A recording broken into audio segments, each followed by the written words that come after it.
Which caveman was out there going, I have this idea. There's this God. It's not possible that somebody could have just invented God. Somebody had to have told them about God, or they had to have had a direct encounter. But the concept of God is a very advanced concept. The concept that there's omnipresent, all-powerful, all-knowing God, that is not something that you dream up overnight. If technology is your God, I want you to know that that wasn't science purely. It's not science that creates the universe. Somebody's imagination created that. The reason why the God of the Bible is the God of gods is because the God of the Bible is the great I am. The part of you that's connected to God is that part of you who is conscious in the first person. The I am. And these other gods got nothing on that. Like Rene Descartes says, you can cast doubt on anything that you see. You can cast doubt on the Bible. You can cast doubt on any religion. But the one thing that you cannot cast doubt on is that you exist. Your direct experience, that I am in you. I think, therefore I am. Choice is required in love. And God is love. And if there is no choice, there is no love. And if there is no love, there is no God. Atheists love the idea that no one has any kind of will. Typically atheists, they come out and they say, you didn't choose your life. Ponder just for a moment. What if you did? What if you chose a hard life? What if you chose a short life? What if you chose all the things that you complain about? Because a lot of the things that you complain about go with all the other things that are in your life. Where do your thoughts come from? They don't just come from your brain. Something had to put it in there. Who was the dude who had this idea that goes, you know, I got this idea. There's this God. If somebody proves 100% that God is real scientifically, if somebody's got a telescope out there and they see an interdimensional rift and God's face is there going, hey, what's up? And tries to publish that article, it will get destroyed in peer review. Even if everybody else can look in the same spot and see God directly, that information will be suppressed. Why? Because it goes against all the products that they're trying to sell us. It's politics. Science doesn't explain how you're experiencing the life in first person. Even if you think you're your brain, it doesn't explain first person consciousness. Because if you're just your brain, you'd be a machine and you wouldn't actually be experiencing the world at all. Not all atheists reject the idea of a free will. Watch this. The power of the absolute power. The universe is mine to command, to control. Science as a religion is blindly taking the advice of experts without looking at the evidence. That is the atheist religion. There's real science, and then there's the kind of science where this is the official truth. Everything that you own, you should look at and ask yourself, do I have something as a gesture of love that I can sacrifice to God? Are you willing to sacrifice your coin collection for God? If you don't believe in God, please be as skeptical to the experts as you are skeptical of God. Please, please.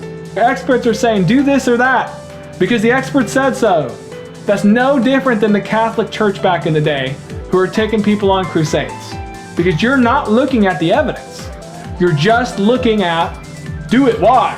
Because I'm ordered to. Science as we know it in this world suppresses technology and knowledge because there's a business around selling drugs. There's a business around selling chemotherapy. There's a business around selling ADHD medication. And if somebody cures cancer, then all of a sudden what happens? They lose money. The experts are coming out telling you what to believe when we have a crisis, whether it be a healthcare crisis, education crisis, a war, whatever it is. It's very important for you to know that there's politics behind their science. There always is. To the extent that science is a religion, it's very much so. Most people do not look into the data. Most people don't look into the evidence at all. And a lot of peer-reviewed articles get struck down simply because they don't fit the paradigm. God is in your face 24/7, but your blinders are on. You're looking at your life from a particular worldview. And that worldview determines whether or not you're going to be able to see or hear. Whatever it is that is coming your way. Show me God! The show me God guy is not the devil. I don't care if he's an atheist. Show me God! Everything you imagine is real somewhere. If you can imagine the flying spaghetti monster and you go, oh, that proves that God's not real and that's a meme, there is a physical existence of the flying spaghetti monster going on inside your brain, which means it is real. Is that as real as the God of the Bible? Not quite. Because that God is based off of the God of the Bible. There is a meaning to the poop, but you want to go where the light is. There's no light down that toilet. If you're one of those people who are flirting with this idea that there's no such thing as God, then please flirt with the idea that there's no such thing as light. Experience from the first person is direct evidence of God. It doesn't have to be Zeus, but it's a good start. I think, therefore I am. You're experiencing the world from first person. If you were a machine or robot, that'd be impossible. Okay, well, I know God exists. Why? Because I'm a sentient being with consciousness.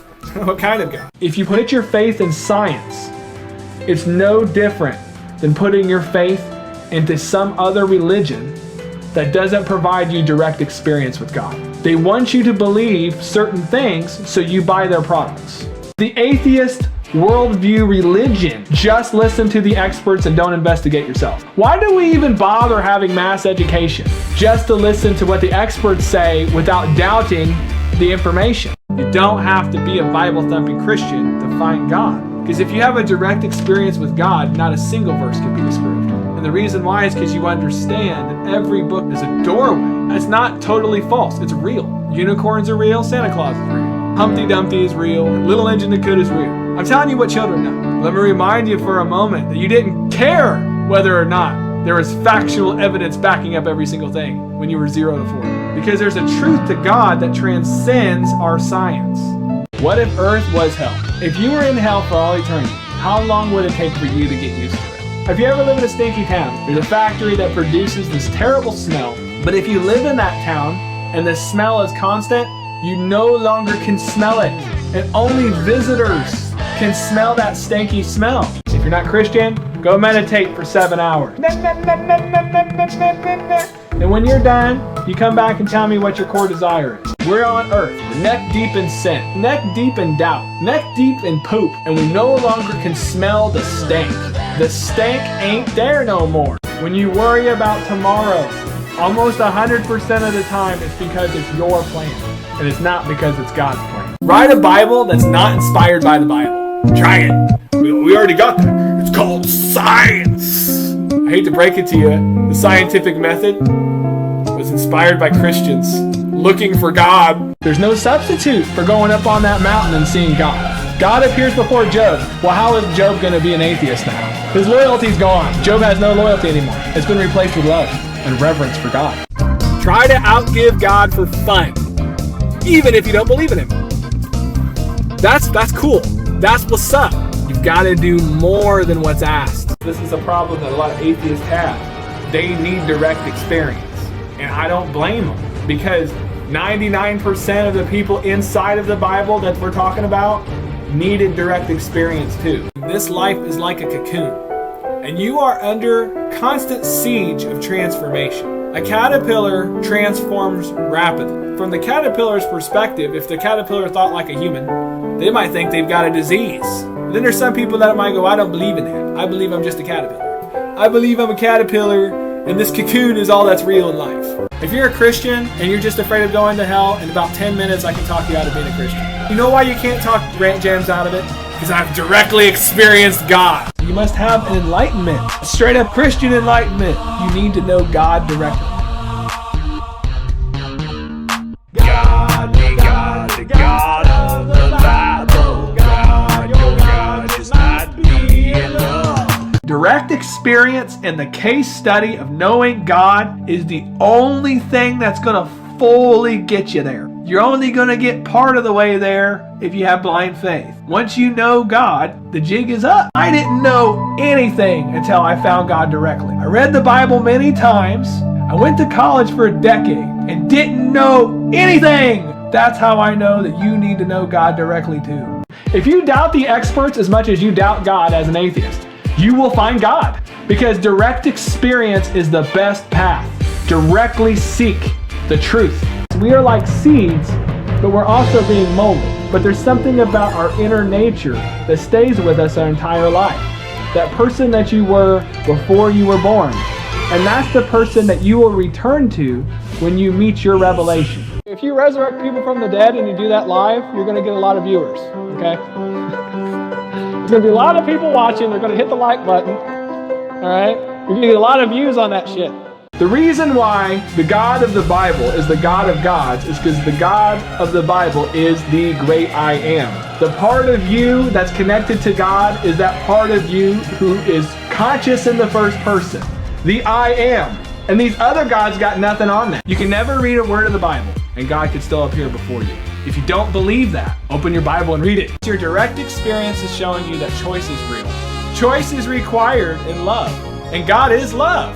Then that means that love is real and that God is real. Every day is like a new heaven and a new earth being created. The Genesis and Revelations of the Bible mirrors every single day of your life. Don't worry, I've got proof, metaphorically. This is a problem that a lot of atheists have. They need direct experience.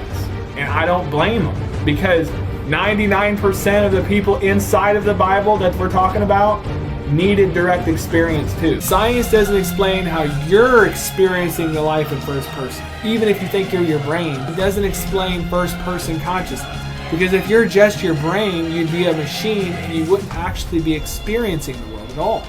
We can argue all day long whether God's real or not, and I can give you solid evidence, but it don't do crap if they don't feel the love of God. Ultimately, the only way somebody is converted is if they have a direct experience with God. How long could you stand in heaven watching people suffer in hell? Well, you know, sucks to be them. If you got that mentality, you need to pray about it. Sucks to be them.